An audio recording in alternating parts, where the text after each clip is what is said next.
So, for the last 8 years of my life, I've been going pretty deep with meditation and yoga, spiritual work, inner work, consciousness work. And it's been a beautiful path. I wouldn't trade it for anything. But at the same time, I've realized that I've been missing out on a lot of life that I wanted to experience. And recently I had this really deep craving to just kind of blast myself with something completely chaotic.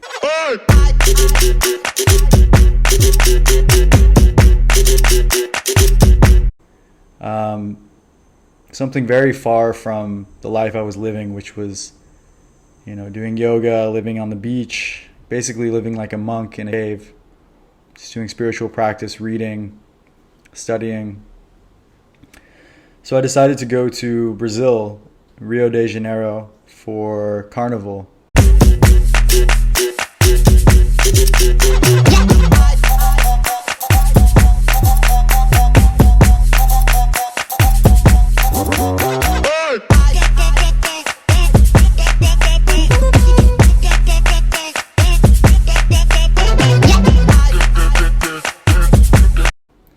And the reason I chose this particular event was because it's known for being one of the most crazy, chaotic, crowded parties in the world.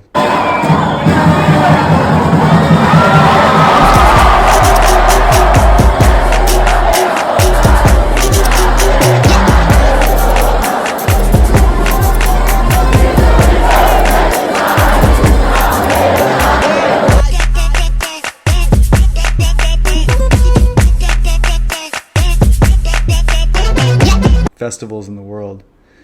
And that was what I was craving. That was what I wanted. I wanted to see what would happen if I took a break from, all this intense spiritual work, all this, striving for enlightenment and awakening, and just kind of blasted myself with chaos.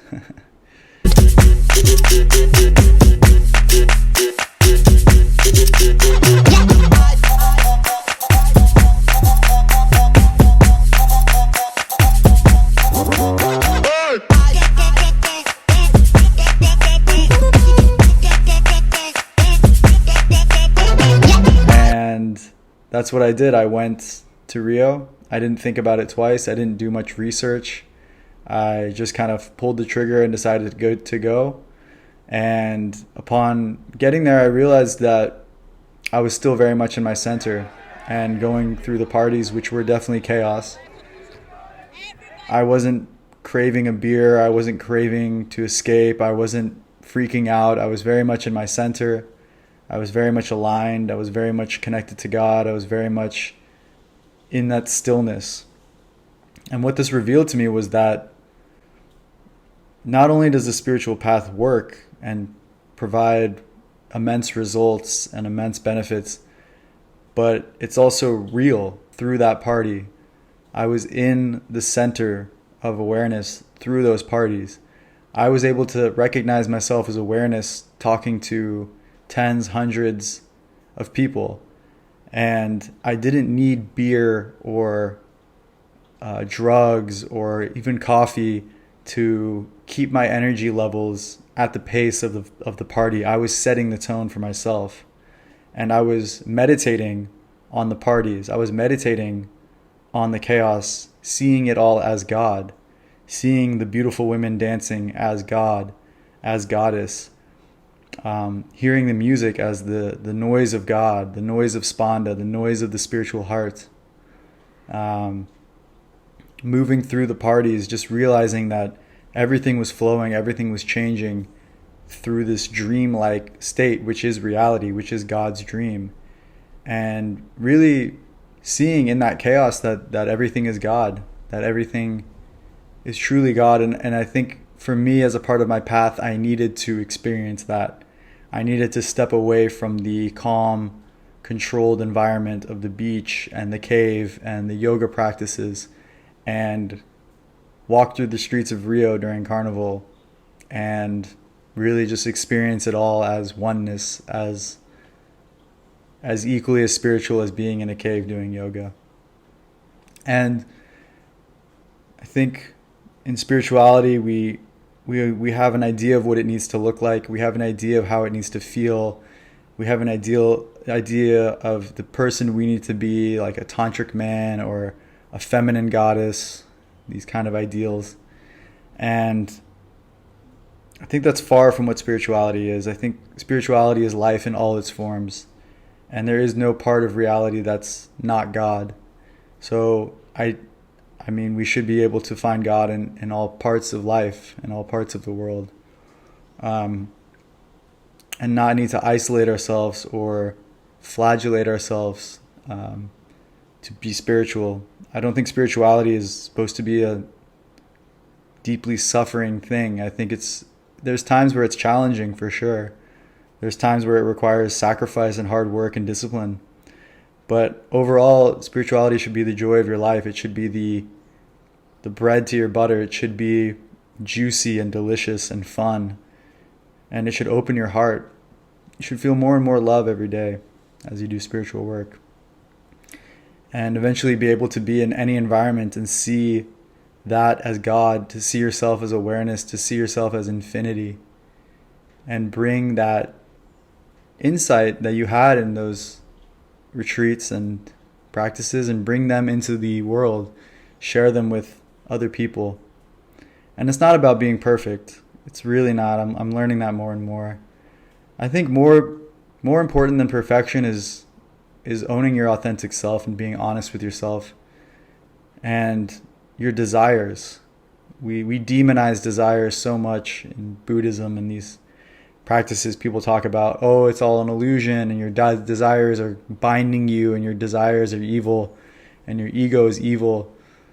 But I think there's a lot of beauty in our desires, in our movement through different developmental levels, and being honest with ourselves about what we want in life and bringing consciousness to them so that we can, move through them and experience them fully and still move to higher levels of development and kind of move past certain desires. But really seeing the beauty in them as well, not demonizing them. And again, it's seeing God in everything, seeing God in the developmental levels of our lives. And I think this was a huge realization for me. And it actually deepened my connection to spirituality and my connection to life, because even through something like Carnival, I was able to recognize and stay in my center and not lose myself. And it was this feeling of power, because I don't need drugs, I don't need alcohol, I don't need coffee, I don't need anything to be connected to well-being and source and love, and to see everything as that. And if I can go into an environment like Carnival and maintain that connection, then I can be anywhere and maintain that connection. And so I really just wanted to send this as a reminder and an inspiration that everything is God. Everything is God. Your path does not have to look a certain way. Your path is unique to you. It's authentic to you. Don't try to be a Buddhist meditator if you'd rather be a dancer, or you'd rather do Tantra. You'd rather have tantric sex, or you get close to God by walking in nature or cycling on your bicycle. It's not about looking a certain way. I think foundation is very important. I'm not saying to drop practices and reading and studying and your foundation. I think that's vital. But I think trying to be something you're not is detrimental. And it's not your unique blueprint that God has gifted you with, that you've gifted yourself with, because you are God. And it's about awakening to yourself as the universe, as reality, in your own unique, beautiful way. Because if you follow your unique, beautiful path, that allows you to bring your unique, beautiful gifts to the world in a way that wouldn't be possible if you were following someone else's path. So learn from teachers, learn from people, take in different perspectives, but always listen to your heart, always listen to your gut, listen to your feelings, listen to your intuition, connect to yourself, and find God in the chaos of life, because there is no difference between the chaos in life and God. Sending you guys lots of love. Talk soon. Cheers.